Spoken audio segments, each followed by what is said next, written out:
माँ सरस्वतीना चरणों में नमन। नमस्कार बच्चों। विषय हिंदी, कक्षा 10।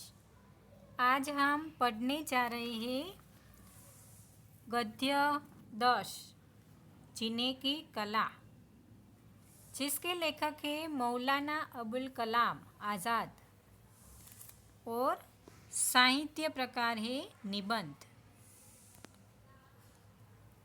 विद्यार्थी मित्रों, इस पाठ को समझने से पहले सबसे पहले हम इस पाठ के लेखक मौलाना अबुल कलाम का थोड़ा सा जीवन परिचय जान लें। मौलाना अबुल कलाम का जन्म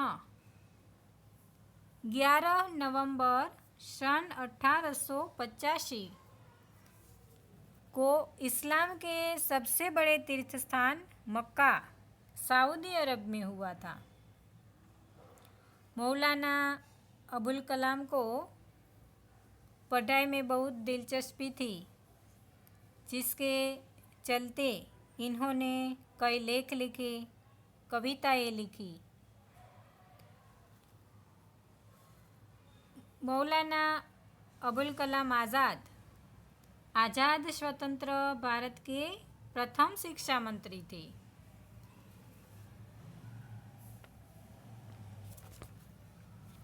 इनके जन्म दिवस 11 नवंबर को भारत सरकार ने राष्ट्रीय शिक्षा दिवस के रूप में मनाने की घोषणा की है।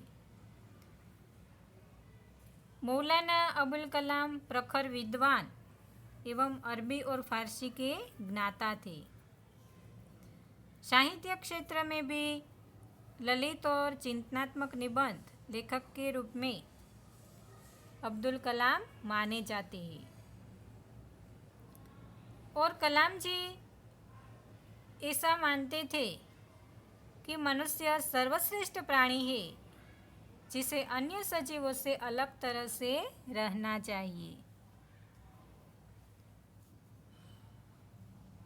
तो लेखक का गद्य जीने की कला जो एक निबंध है, इस निबंध में लेखक कहते हैं कि जीने की कला एक आवश्यक कला है और हर व्यक्ति को इस कला से भली भांति परिचित होना चाहिए। हर व्यक्ति को मरते मरते नहीं जीना चाहिए और मृत्यु के बारे में तो कभी सोचना ही नहीं चाहिए। हमारे जीवन में सूखेपन या बंजरता की नहीं, पर हमारे जीवन में हरियाली की आवश्यकता है। ऐसा लेखक ने इस निबंध में कहा है कि वस्तुतः हमारे धर्म, दर्शन और आध्यात्म के गहन दर्शन ने मनुष्य को गंभीर बना दिया है, कृत्रिम बना दिया है, मनुष्य को सहज नहीं रहने दिया। हमारे जीवन का लक्ष्य तो आनंद की प्राप्ति करना होता है, जिसे सिद्ध करने में ही हमें लगे रहना चाहिए। लेखक ऐसा कहते हैं। तो चलो इस पाठ को समझें। लोग सदा इस खोज में रहते हैं कि जीवन को बड़े बड़े कामों के लिए काम में लाए, मगर वे यह नहीं जानते कि यहाँ सबसे बड़ा काम खुद जीवन है, अर्थात जीवन को हंसी खुशी में काट देना। कि लोग सदा यह खोजते रहते हैं कि मैं ऐसा कौन सा काम करूं जिससे मेरा गौरव बढ़े, मगर वे यह नहीं जानते कि सबसे बड़ा काम तो खुद जीवन है। हम यह नहीं जानते कि हमारा सबसे बड़ा काम खुद जीवन है, यानी हमें जीवन को हंसी खुशी में काटना चाहिए। यहाँ इससे ज़्यादा सरल कोई काम नहीं है कि मर जाइए, और इससे ज़्यादा विकट काम कोई नहीं है कि जीते रहिए। यहाँ लेखक कहते हैं कि सरल काम यह है मर जाना और जीते रहना ये ज़्यादा विकट काम है। इससे ज़्यादा विकट काम कोई नहीं है।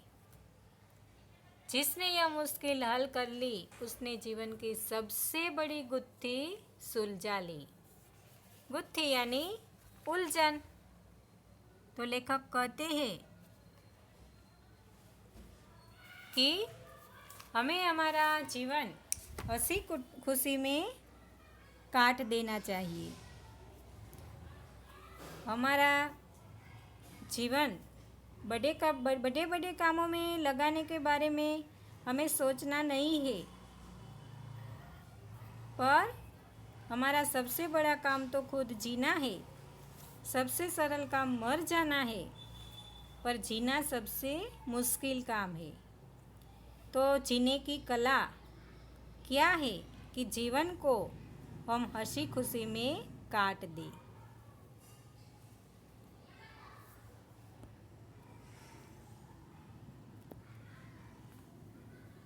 यहाँ लेखक चीनी दृष्टिकोण बताते हैं। लेखक कहते हैं कि मेरा ख्याल है प्राचीन चीनियों ने जीवन की समस्या को ठीक समझा था। चीनियों यानी जो चीन देश से संबंधित है वह। एक प्राचीन चीनी वाक्य में पूछा गया है, दुनिया में सबसे बुद्धिमान आदमी कौन है? फिर जवाब दिया है, जो सबसे ज़्यादा खुश रहता है। प्राचीन चीनी वाक्य में सबसे बुद्धिमान आदमी किसे कहा है? तो जो सबसे ज़्यादा खुश रहता है उसे। इससे हम चीनियों का जीवन संबंधी दृष्टिकोण समझ सकते हैं। तो चीनी दृष्टिकोण क्या है? तो लेखक के अनुसार चीनियों ने जीवन की समस्या को सही ढंग से समझा था और उसके अनुसार दुनिया में सबसे बुद्धिमान व्यक्ति तो वह है जो सबसे अधिक खुश रहता है। तो यहाँ लेखक कहते हैं कि परिस्थिति चाहे कोई भी हो, कितनी भी मुश्किलें हो जीवन में, फिर भी हमें हंसते रहना चाहिए। ऐसा नहीं है कि कोई व्यक्ति कभी खुश न हुआ हो, हर कोई कभी न कभी खुश रहा है, पर समस्या यही है कि वो इस खुशी को कायम नहीं रख पाते। तो हमें भी खुश रहना है और हमें दूसरों को भी खुश रखना है।